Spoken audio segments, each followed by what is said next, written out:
Hello and welcome to Steering the Ship in Springfield Township podcast, where we explore how Springfield Township employees create positive experiences for residents, businesses, and visitors through hospitality, exceptional service, professionalism, and community engagement. SHIP is an acronym for Service, Hospitality, Innovation, and People. I'm your host, Robert Leininger. Here in Springfield Township, Ohio, our goal is to turn everyday interactions into moments that matter. Whether someone calls for help, visits a township office, attends a community event, or drives through our neighborhoods, those experiences shape their view of Springfield Township. That's what Springfield Township hospitality is all about. Today, I'm joined by a public servant who exemplifies those values every day. Fire Lieutenant Dan Vanderman. Lieutenant Vanderman, welcome to the podcast. Thank you for having me, Chief. It's an honor. Well, at this point in time in our podcast, I think it's very fitting I've known you for years, but let the audience know a little bit about you. Tell us about yourself and your journey into the fire service. Well, so it started when I was just a little kid. Like many, I had an uncle that was on with the city of Cincinnati from 1932 to 1968. Now, he had retired before I started understanding. I mean, I was 2 years old when he retired from the city. However, just family barbecues and all of that, and just talking to him and just hearing it, it kind of grabbed a hold of me. Okay, and it stuck with me. I go through high school, I graduate, I kind of do a couple of pause years on education, went back to college, and the longer I was in college, the longer it just gnawed at me. And it was just this nagging feeling that if I don't give this a chance, and if I don't try to live this dream, I'm likely going to regret it for the rest of my life. So that being said, my fiance and I at the time, back in '95, moved out to Marymount to become a volunteer firefighter. First person to ever put me in my first air pack was Assistant Chief Rick Bro. He was a captain at the time. And that's where the whole thing started. And then sitting around the coffee table at Marymount, I start to hear the developments that were going on here in the township, taking all the volunteer companies and putting them into a township, and I just thought that was something that I really wanted to be a part of. It gave a lot of opportunity for growth. So that's when I came out here in '96 and worked as a part-timer for you until 1998, when you took a shot on me and gave me my first career position. And here we are 31 years later. Man. Well, and you've exceeded all those expectations. Let me just put that out there. And I'm very grateful that I had the opportunity to give you a full-time career at Springfield Township. You're an awesome individual. You're a tremendous leader, and I'm probably going to make you blush or humble you a little bit, but without a doubt, you are just an outstanding fire lieutenant. I always had confidence that you were going to do the right thing at the right time, but it has been, and personally, a pleasure serving side by side with you for all those years. Well, I appreciate it. And again, like I said, I mean, you always want to dance with the one that brung you. And I don't know if you remember, going through back in the day, there was every opportunity that you had to take a test for a career position. There was, even in the county departments, I mean, there'd be 40 or 50 candidates. Then you go into the cities, and you're taking a test against 6,000 people. So I mean, it was a very different animal than it is today. Yeah. Well, I remember the interview with you, and the thing that jumped out was, obviously you're very talented, you were knowledgeable and things, but I remember your enthusiasm and your passion. You could tell you wanted an opportunity to get into the fire service, and once you got in, you were going to make it the best that it could be. And to this day, you still have that same dedication and enthusiasm and passion. I think that's wonderful. Dan, while we move forward here, and we're kind of talking about your personal experience and how you got into the fire service, what attracted you to Springfield Township specifically, and what has kept you here since 1996? Well, that's a big question, Chief. Like I said, just kind of trying to figure out a path and where I wanted to be. I had opportunities at the city of Columbus at the same time that I got hired full time with the township, and so you have to weigh out: do you want to be part of the sixth largest department in the country at the time, or do you want to be part of a fresh, clean slate? And that's how I looked at Springfield Township, because we were, like I said, we were New Burlington, we were Northern Hills, we were Edgemont, and now we were going to be our own thing. I felt that gave me the best opportunity to make an impact on policies, procedures, growth, development, and everything. So it was a no-brainer for me to stay. And I'm not exactly Finneytown local, but I'm a West Side boy. Yeah. So to not uproot and go up to Columbus or go somewhere else and stay home and stay grounded with my family, my family unit here, my mom and my dad and all that, just it was a no-brainer.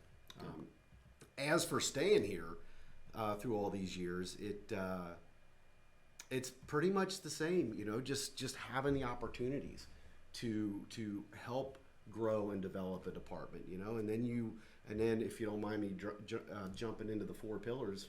Oh, please do. Yeah, absolutely. Sure, that's why we're here. Get over my skis on this, but you look at the four pillars. I mean, so many places have mottos, they have mission statements, but I think our four pillars, what we've come up with here, it just boils off all the fat and takes it down to a clear, succinct way to communicate what we're about here at Springfield Township. And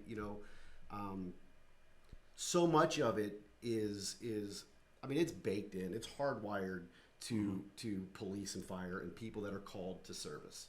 I look at this job as not a job, not a career, but kind of a calling. It is.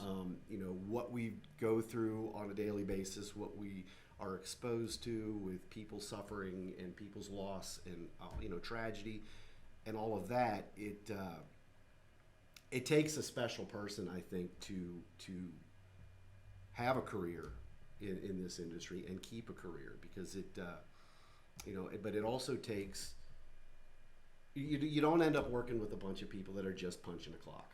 And I think that's what makes the fire service and the police departments and even the service. I mean, you got guys that are truly dedicated to this line of work and this profession. And being at Springfield Township, when we first started talking about the four pillars, after 25 years, you hear hospitality. Oh, here we go. Here's the next thing.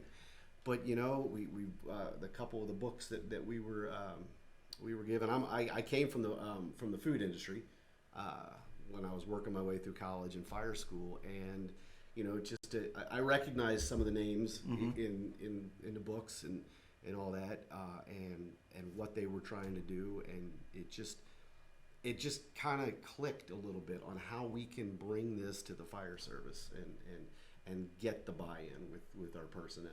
And I think that's going to be. I don't think it's going to be as big of a challenge as you might have thought on the front end, because Chris Gilbert with his book Municipal Hospitality. I mean, that is really just the recipe for what I think many organizations really would do themselves a great service to dig into. Man, you described that perfect. I couldn't do that any better. Dan, how important is it to establish an internal culture of hospitality? And how are new firefighters and paramedics trained to understand the importance of exemplary customer service, hospitality, innovation, and people, which is the SHIP acronym? I could be really succinct and just say example, but that's, being quiet's not exactly my strong suit. Yeah. So I really think it does take leading by example. And so, like I said, you've got a roster full of firefighters that have been doing this for decades, okay? Those are the harder ones to nudge. When you've got a fire truck full of young, impressionable people, you don't miss the opportunity to make a difference in somebody. And I'll explain it. I take it as a teachable moment every time. I'll be heading southbound on Winton Road. There's a disabled vehicle. I'm gonna pull over and stop. I'm gonna ask if everything's okay. If they needed help. I had a guy that just was trying to change his battery. He needed a new alternator, but I didn't have the heart to tell him that. But he was only going to try to make it home until he could figure out, and he didn't have tools to do it. Well, we got a toolbox. So here we are on the side of the road with our safety vests on, taking a battery out. And, then I get back in the truck and I try to communicate that to the newer firefighters on my roster. And just say, look, that is it. I mean, how would I try to get them to see it through my eyes, in the sense that if that's your mother sitting on the side of the road, would you want somebody to stop? Absolutely. And help Yeah. them? And when you start to put it in terms like that, it's an aha moment for these people. So we talk about the hospitality mindset, and I think that's what we're trying to build there with every new employee, because hospitality is part of the orientation, and then they can take it from there and build on that as well. Right. So it's definitely a mindset, and without a doubt, I know you've been a leader for so many years that one of your strongest assets and attributes is you lead by example. Yeah, and I think it's important for them to see it, outside of the theoretical. So that you're reading a book, municipal hospitality, you're reading, this, that, or the other. Okay, great. It's a bunch of words. I get it. But when you start to see it in action and little things, like, I mean, we had a couple, and it always seems to come to disabled motorists. But one of our really bad snowstorms this year, I didn't make it coming up Hamilton Avenue, going back to Station 75 from Mount Healthy. I couldn't make it maybe 100 feet without stopping to shovel somebody out, because they were stuck. Should they have been out that day? Nope. Were they? Yes, Yep. they were. So we were too. Yeah. I've got shovels. I've got, I got people that want to do work. So out we go. And we would shovel somebody out, push them. And then it got to the point where the first guy that we pushed out and shoveled out ended up stopping for the third car with us to help them. So, maybe you're nice. kind of spreading the concept of hospitality. Sure, absolutely. And so, Yeah. Well, you brought in other departments as well, and one of the things that I'm very proud of, and I know that continues today, and that is the collaboration between our departments, the police, the fire department, the public works department, the administration, even our Arts Connect. If there's a need that they have, we all come to help. and I mean, and so you've seen it from an administrative standpoint. You've seen it as a chief. I've worked it and lived it. I mean, I've probably worked at 7 or 8 departments when I was coming through the part-time system before I ended up staying here and letting all those go, because 24/48 at the third busiest department in Hamilton County, it's a load. So Sure no is. more part-time work for me. But when I did, I mean, you're right. The relationship that we have with our public works, with our police department, and to a large degree across the hall with admin, and that squarely falls in the people part of it. I mean, when you look at the 4 pillars and you start to think of the people, most people are going to think external customers.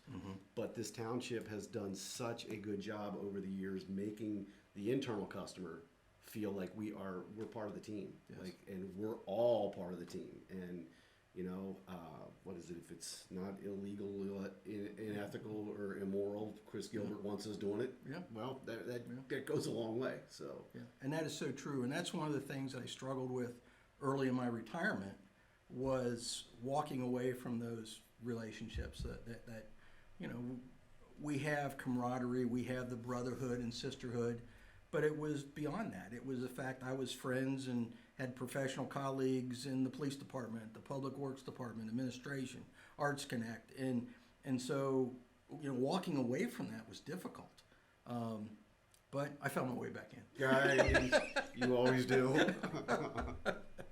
So I want to talk a little bit about first impressions. For many people, including children, and interaction with a firefighter or paramedic may be their first or most memorable experience with local government. So how important are those first impressions to you? Well, I think they're huge, but even more than just the first impressions, I'd rather not some child, some young impressionable mind's first impression be at an emergency scene. Right. So that being said, when we get firehouse tours, I mean, I'll give them the whole 9 yards when they're in, and all of our folks do. I mean, we just open up our firehouse, our open house. Mm-hmm. I think those are just, and Great event. I honestly, Chief, I mean, I haven't like delved into where this came from, but I know it was part of the Northern Hills for a very, very, very long time. And again, one more example of innovation within this organization that goes back so far. Now everybody's doing them. Mm-hmm. Our Springfield Townships, but prior to that, Northern Hills' open house, it was the precursor for all the touch-it trucks. Yeah. I guarantee it. Sure. They all stemmed out of that, whether they want to, trace it back to that, but somebody had to do something first, and it was us. Yeah. But outside of scheduled events, I, as you know, I'm not a huge lemonade fan, but for some reason I seem to find them. Cookie stands, I'm not gonna pass up an opportunity to stop and grab a couple of glasses of lemonade for my crew if we're out doing hydrants or just even driving around. And there's more than a few pictures. Yes, over the there years. are. Oh, You had a doing reputation that. being the lemonade guy. Yeah. Kind of like if there's a lemonade stand somewhere out in the township, you were going to find it and drive by and buy lemonade for all your crew. So that was really good.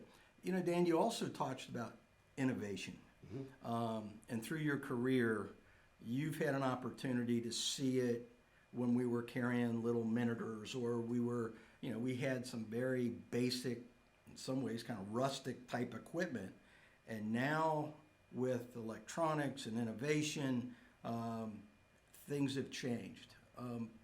How has that impacted you and the staff? Well, at 59 and a half, staying on top of the technological curve is challenging at best. But, so the township has, this department, for as long as I've worked here, has never shied away from taking the next steps.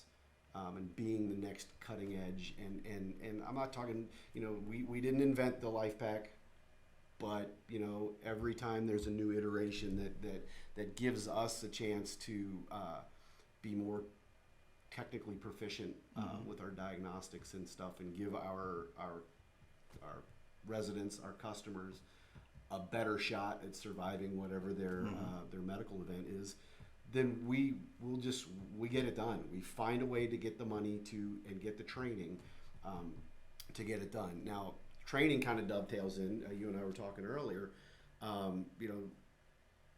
This organization had the first paramedics in Hamilton County as Northern Hills. We were probably one of the first departments as Springfield Township to be accredited to do in-house paramedic refreshers and CEs.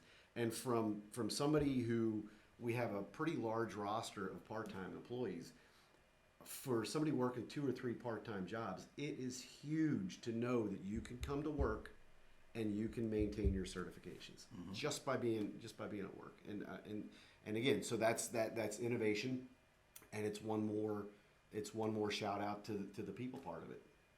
Yeah, well, just touching back, going back to it. I mean, I think the in-house fire and EMS training that we do here at the township is extremely important, and it's just a huge benefit to the roster and our operation in general. And I can give one glaring example of one of the most innovative fire trainings I've ever been a part of. So much so that, as I'm sure you know, that other departments around the country wanted to know how we were doing our swift water at the base of the dam. I mean, that was, the brains that came up with that we could actually live simulate a swift water rescue using Winton Woods Lakes spillway is, that is just, that's tremendous thinking. And one Innovation example. again. Yep. That was just, yeah. Yep. And they could open up that dam and create our own Swiftwater In the safest river. way possible. Yes. Right. Absolutely. Yeah. Yeah. Glad you brought that up. I mean, years ago, we did a collaboration with Dr. Grady at Grady Veterinary Hospital because we had taken so many animals that we had rescued to Dr. Grady, which is a 24-hour veterinary medicine in Springfield Township. And I had mentioned to him one day about, we need to get some equipment that we can use when we rescue an animal. And within a couple days, the animal oxygen masks arrived, and we used those quite a few times. And I think they had a lot to do with some of our successful rescues. Sure.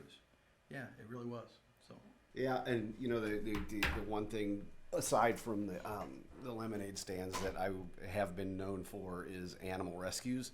There was a stretch of a couple years where, like Glenn Hartong, you remember Glenn? So he was in district, and he would show up at our fires.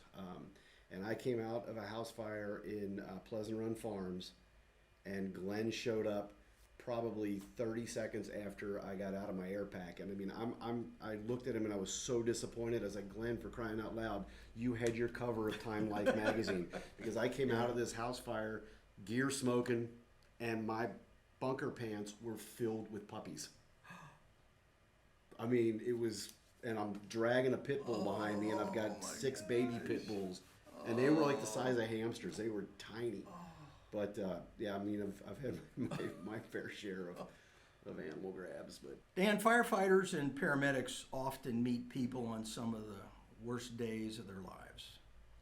How do you train your staff to provide compassion and empathy in difficult situations? Well, like I said earlier, I think the compassion part, the empathy, it's hardwired. It's baked in. If that's not a natural default for you, you're in the wrong job. I mean, and you'll find that out pretty quick. Especially at a department as busy as we are. We're not a kind of department where you can hide in the shadows. I mean, you if you don't know what you're doing, or you aren't just outgoing and compassionate and understanding and caring, if you don't have those qualities, you will get exposed very quickly. Yes. Chances are you will be moving on. I mean, it's just, I agree. because to a man on this roster, to a person, I can't think of a single person that doesn't exemplify, caring and compassion. Yeah. Well, and I think that's our drive to get into this type of business. I think we all are born with a servant heart. Yep. And it feels good to help people. There's nothing more gratifying than helping someone. But they're tested. I mean, the young firefighters are tested pretty quick because they see a lot. Yep. They'll see a lot of good things, but unfortunately they'll see some things that aren't so good. And some of them survive, others find a different career. Yep. But that's just part of it. Beyond responding to 911 calls, what opportunities do firefighters and paramedics have to engage positively with residents, visitors, and businesses in Springfield Township? Well, gee, I think every interaction we have is an opportunity. I love that. And you don't want to miss opportunities, because you never know when the next opportunity you have with somebody is going to be on an adversarial posture. So you're coming for code enforcement. You're coming, Right. To get in their business and tell them that we're about to cost you money, but you have to, So every chance that you have to interact positively, you need to take it. It's funny. I'm going to use Lieutenant Joe Getha. Okay. So, and it took a while, but to hear him. Every single time he answers the phone, Springfield Township Fire Station 75, this is Lieutenant Getha, how can I help you? Every time. I'm like, man, that was a lot of words, man. but Yeah. that's every time. Yeah. And that right there can be disarming from a hostile resident, somebody who's coming at you, who's already, on their heels about something. How can I help you? And then just the how can I help, letting them feel heard, because a lot of times, A lot of times you're not going to be able to do anything to help them. You're going to have to, get it out of your inbox, push it up the chain, get somebody else involved, but just to let them feel like they were at least heard. You've been with the township for, I have here in my notes 27, but I think that's wrong. You said it was like 31. 31? Mm-hmm. Okay. What positive changes have you seen in the community during that time? I really think that the township's commitment to this community, it's the little things, Chief. It's the road crew up and down the Winton corridor picking up trash. I wish people wouldn't throw trash out, but to drive down the street and us see it and not do anything about it, I mean, that would tell you as a resident what I think about the place that I work and the place that you live. Yeah. So, those little things, the flower baskets, for crying out loud, those things got to be a pain in the butt to maintain. Yeah. The only thing I can keep alive is crabgrass and clover. But these things are sitting up there full sun, and they get dealt with and taken care of every single day in the hot months. They're beautiful. And it seems like such a small thing, but the small things make the big thing, I think. Mm-hmm. And it it shows throughout. And if you expect your township and your neighborhoods to look like we care, then you're going to know for fact that we care about the services that we provide you outside of those little things. And I think that's a big thing for this township. That is so true. Sometimes we can't do much at the time, at the moment, Right. but we can take the time to explain the process so that there's a better understanding. Well, the understanding is key because, as you know, so many of the township roads aren't township roads. Mm-hmm. They go through the township, but Right. they're maintained by the state or the county. And, when residents see potholes and they see this, that, or the other, and they want to be heard about this problem, and it's a problem. Mm-hmm. But as soon as we can, educate them and tell them, okay, yes, we're aware, we drive over them too, but, that is maintained by the county, and they're aware. And just education Sure. and keeping the township residents informed. So true. So, Dan, what would you like residents to know about your firefighters and your paramedics who serve Springfield Township every day? I can tell you without hesitation, I work with some of the most dedicated, caring individuals that you can imagine. On all 3 unit days, the level of commitment to training, to understanding, and the training is the big thing. I mean, I don't know that a lot of people understand that 6 months to become a basic EMT, 2 years now to become a paramedic, and that's just the beginning, because then you have to maintain and keep your certifications up. And I'd like for the township residents to just fully understand the dedication of the men and women that serve them, because we've got an incredible roster of talent. You do. I'm very proud of that. Same. They always say that good leaders surround themselves with great people, and I think you've done that. We were talking earlier, though, although you'd like to handpick your team, a lot of times they're hired and they get assigned to Unit 2.